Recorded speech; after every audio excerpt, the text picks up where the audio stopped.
நீ சூட்டும் பூவுக்காக நெடுங்கூந்தல் ஆடுது. நீ வைக்கும் பொட்டுக்காக நடுநெத்தி வாடுது. ஆத்தாடி ஒன்னத்தானே உயிர் நாடி தேடுது.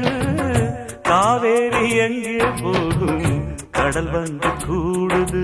அந்திப் பொழுதில் தென்னங்கிளையில் தென்றல் கூத்தாட மையை எழுதி மஞ்சள் குருவி கையை கோத்தாட அடங்காத ஆசை கொண்டு நானும் போராட.